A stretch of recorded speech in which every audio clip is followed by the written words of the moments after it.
ആലപ്പുഴ മാന്നാറിൽ യുവാവിനെ തട്ടിക്കൊണ്ടുപോയി മർദ്ദിച്ച സംഭവത്തിൽ 4 പേർ പിടിയിൽ. കോട്ടയം സ്വദേശികളായ Ratheesh Chandran, Nikhil V K, Manu K Baby, Sanjay Saji എന്നിവരാണ് അറസ്റ്റിലായത്.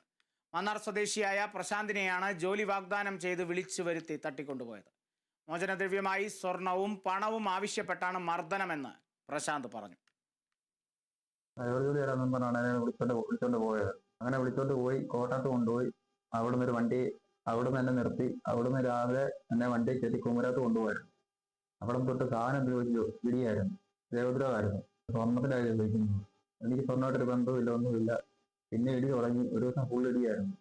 രാത്രി പിന്നെ തണ്ടൂർ ഇവിടെ തിരിച്ചിവിടെ കൊണ്ടുവന്നു. മാന്നാർ വന്നപ്പോഴാണ് സംഭവം നാട്ടിൽ അറിയുന്നത്. ഇവിടെ വെച്ച് തന്നെ കല്ലിനടിക്കായിരുന്നു. കല്ലിനടിച്ചു. തിരിച്ചെന്നെ ഇവിടെ നേരെ കോട്ടയത്ത് കൊണ്ടുപോയി അവിടെ റൂമിൽ കിടത്തി. പിറ്റേ രാവിലെ അവിടെ തന്നെ വിളിച്ചും സംക്രാന്തി കൊണ്ടുപോയിട്ട് പറഞ്ഞു 50,000 രൂപയാണെങ്കിൽ നിന്നെ വിട്ടേക്കാന്ന് പറഞ്ഞു. സംഭവത്തിൽ അറസ്റ്റിലായവർ ക്രിമിനൽ കേസുകളിൽ പ്രതികളാണെന്ന് പോലീസ് ഇൻസ്പെക്ടർ വ്യക്തമാക്കി.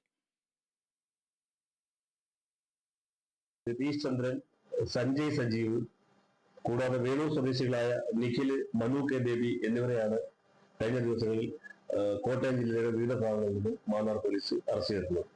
അറസ്റ്റിലായ പ്രതികൾക്ക് കോട്ടയം വെസ്റ്റ്, മണർകാട് എന്നീ സ്റ്റേഷനുകൾ ഉൾപ്പെടെ, പള്ളിക്കത്തോട് എന്നീ സ്റ്റേഷനുകൾ ഉൾപ്പെടെ വിവിധ കേസുകളുണ്ട്.